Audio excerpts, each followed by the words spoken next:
Oof,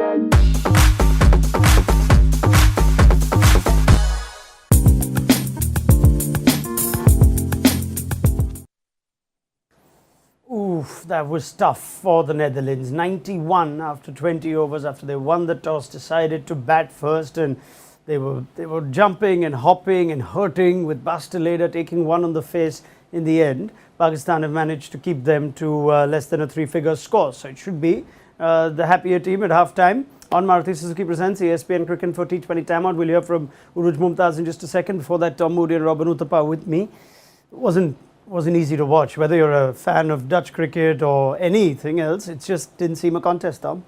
Yeah, I think what we saw is the gulf between the two countries, and associate cricket and international full-blown cricket. We've talked about the Pakistan attack and how it's probably one of the best fast bowling attacks, not just fast bowling, there's spinners as well, attack in this World Cup. And you're talking that on display in extreme conditions, quick bouncy wicket. Now, Netherlands have rarely sort of come across those types of conditions, so it's very hard for them, and you have to sympathise for them because it's different if you're playing that day in, day out, and you're used to it, and you play like that. It's a different story. It's a different conversation. But this is more about just the lack of exposure to this, high-end cricket. Yeah, I'm trying to think whether an associate side or a side that's not fancied against the big teams, Robbie, would prefer playing at Perth or Brisbane or Melbourne like Ireland did, where they had overhead conditions and they troubled England.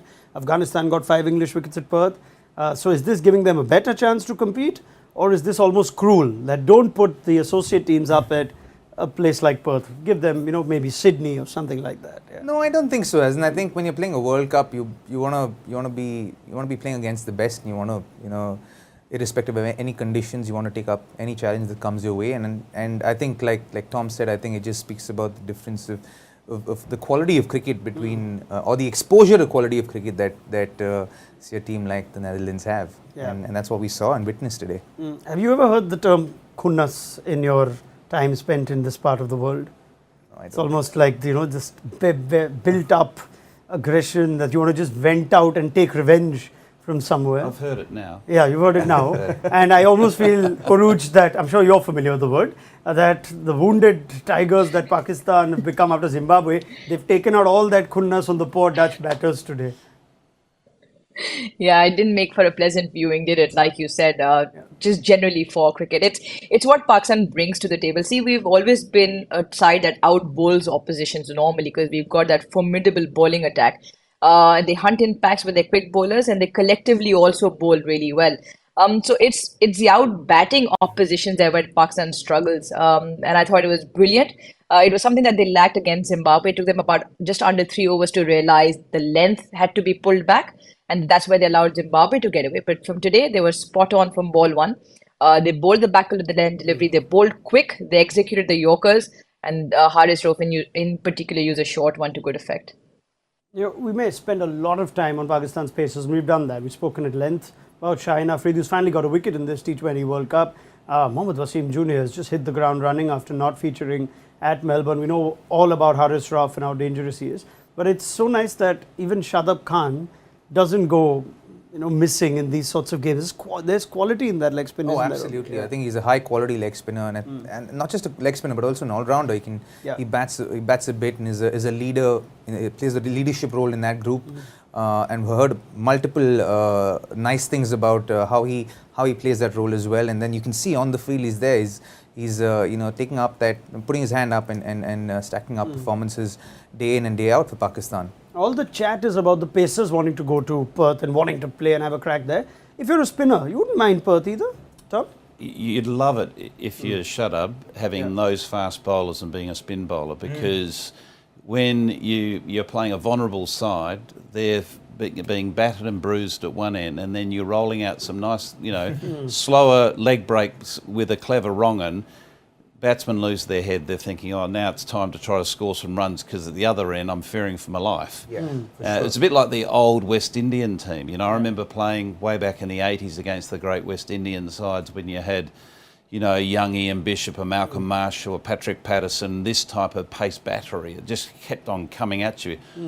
Roger Harper came on, oh, it was like happy days. And more often than not, you just smash one straight to mid-off or to cover and get out because you're so excited because suddenly you're in fear for your life. Yeah, well, they've managed to at least go through those 20 overs, the Netherlands. We hope Bastilleda's injury isn't a serious one. Now, we're expecting Pakistan to get the job done here, Urooj, but are we thinking of more things than just the points here? Could become a net run rate battle, go hard, and we come back to the conversation now of what is going to be Pakistan's best top order combination. Given they've got 92 to chase, does that change anything for you? Would you like to see Fakhar open, and if so, with whom? I would definitely like to see Fakhar open with Babar and have Rizwan come down. I'm not sure that's going to happen, but even if that doesn't, I would still like to see Babar and Rizwan trying to up the ante a little bit, because let's not leave anything to chance. Try and get as much ahead of the net run rate that they can. And even if they do both go early, again, Pakistan should pack themselves to get this 92 runs in enough time, still helping their run rate, even if they lose a couple of wickets. And that's the kind of cricket that they should be looking to play. So I would, again, like we all said, it's a game that they'll back themselves to win, and is a perfect time to try out different things. Also, they'll probably want to put Fakhar in early so he can get some runs for himself. He's been out of the action for a while now. I thought we'll get the answer to this question anyway before we leave you on our halftime show for this game. Because we'd have seen the Pakistan batters walk out. We might have to wait just a bit longer for it. Pictures that we're getting from Perth indicate the covers are on their way on. It looked like it was bright and sunny for the entirety of that innings. And yet there are some umbrellas that are popping up now. It's packed, the crowd's building up at the stadium in anticipation for India-South Africa, you'd think. But that's interesting. Your part of town also experiences this abnormal weather? It doesn't rain in Perth at the end of October, even though it's raining now. And there's umbrellas. Normally umbrellas are up to protect you from the sun, not from the rain, but we're having some unusual weather in more so the east coast of Australia, Sydney, Melbourne, Brisbane. Perth, we haven't had so much issues with rains and floods and what have you. So I'd imagine if we are having a small break in weather, it will be a small one. By the looks of it, the wind's blowing, which is a good sign, because I just saw someone lose their umbrella, trying to hold it up. So that's a good sign, because it means that it'll pass pretty quickly. Yeah, it doesn't look like it's sort of grey and, that sort of overhead condition. So we're expecting, even if there is a delay, it won't be a long one. This is the first double-header, though, at Perth. We've seen 3 games played before this one in the World Cup. So England, Afghanistan, saw Australia, Sri Lanka, and then the Zimbabwe-Pakistan game. We haven't seen a double-header just yet. India and South Africa would be watching this.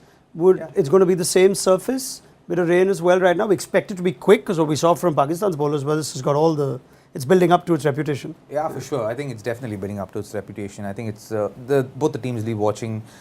They would have watched how this wicket's playing as well, and I think from a batter's point of view, it's going to be a good wicket to get in and get some runs as well. Netherlands haven't shown that to us, but I think there's some purchase for runs on this wicket. There's no concept of, or no question of this slowing down or double header and any of that on this ground. That'd be ridiculous. Sometimes I ask questions I know the answer to. Yeah, no, it absolutely impossible. Yeah. The surface there is rock hard. Even if there's a sprinkle of rain on it, it will make absolutely zero difference.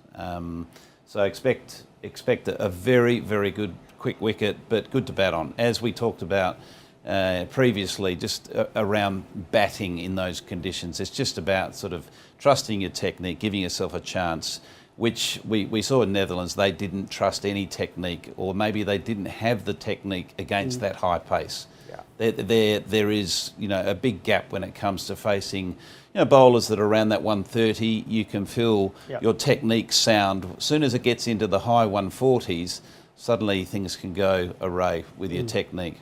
Yeah, well, they might also have to do without Bastilleda, the bowler here, who's been a regular for them in this tournament. They don't have a lot to defend, but if they can at least get themselves a few wickets, maybe delay Pakistan's rather inevitable chase of this target, then at least they'll have a few fine moments under the sun at Perth. Let's hope we get the sun. Right, Urooj, give me a prediction here.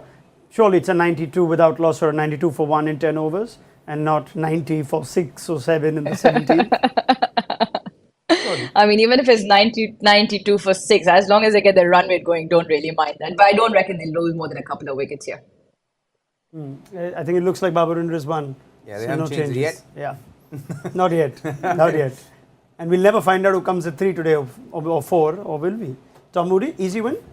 I think comfortable win it. They should do it within 10 to 12 overs. Yeah, I think so as well. But with Pakistan, you can never really kind of predict stuff. Come on, say it now. They're so 92. unpredictable. They're so unpredictable.